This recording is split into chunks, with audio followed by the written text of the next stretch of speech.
absolutely convinced that the main source of hatred in the world is religion and organized religion.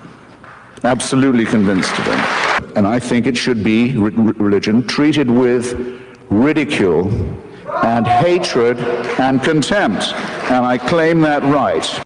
So when I say, as the subtitle of my book, that I think religion poisons everything, I'm not just doing what publishers like and coming up with a provocative subtitle. I mean to say it infects us in our most basic integrity. It says we can't be moral without Big Brother, without a totalitarian permission.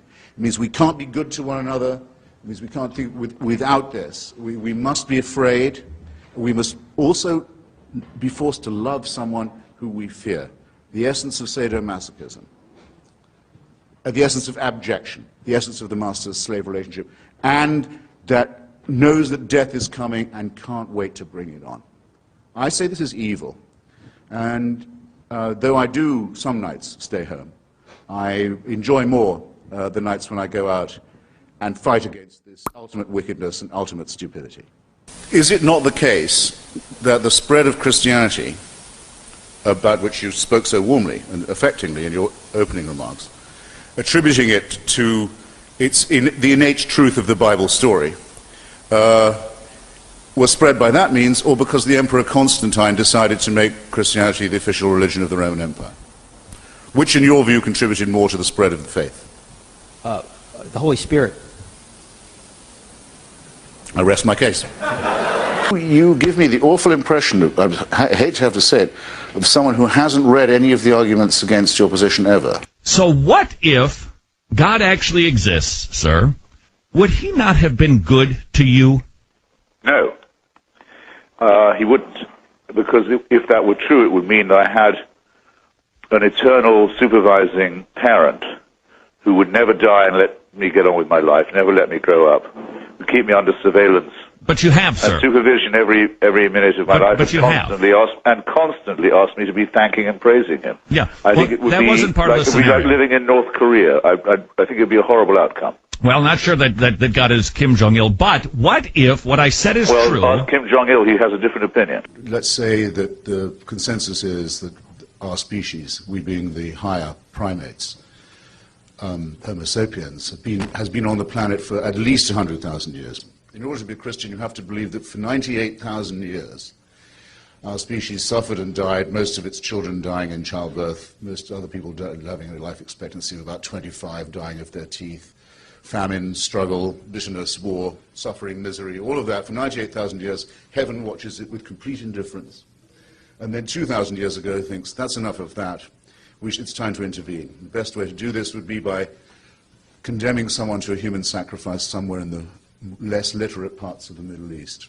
Let's appeal to the Chinese, for example, where people can read and study evidence and have a civilization. Let's go to the desert and have another revelation there.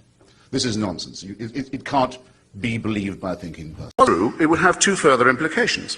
It would have to mean that the designer of this plan was unbelievably lazy and inept, or unbelievably callous and cruel and indifferent and capricious. And that is the case with every argument for design and every argument for revelation and intervention that has ever been made. All of this could be part of a plan. There is no way an atheist can prove it's not. But it's some plan, isn't it, with mass destruction, pitiless extermination, annihilation going on all the time, and all of this set in motion on a scale that's absolutely beyond our imagination, in order that the Pope can tell people not to jerk off. It's called An Atheist Defends Religion, Why Religion Succeeds and Atheism Fails. So I am an atheist, but I defend religion. And my... Really splitting the difference here, huh? Yeah. I know. I just lost it. I'm sorry. Well, my question is to Christopher is how you can justify wanting to take something away from people, from 95 that gives meaning to 95% of the American people, and replace it with something that gives meaning to just 5% of the American people. Well, what an incredibly stupid question.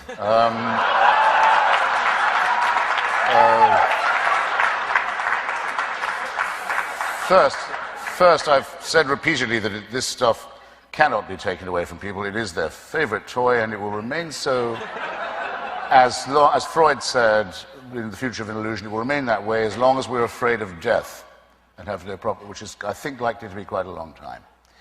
Second, I hope I've made it clear that I'm perfectly happy for people to have these toys and to play with them at home and hug them to themselves and so on and share them with other people who come around and play with the toys. So that's absolutely fine. They are not to make me play with these toys. Okay? I will not play with the toys. Don't bring the toys to my house. Don't say my children must play with these toys. Don't say my toys might be a condom. Here we go again. Are not allowed by their toys. I'm not going to have any of that. Enough with clerical and religious bullying and intimidation. Is that finally clear? Have I got that across?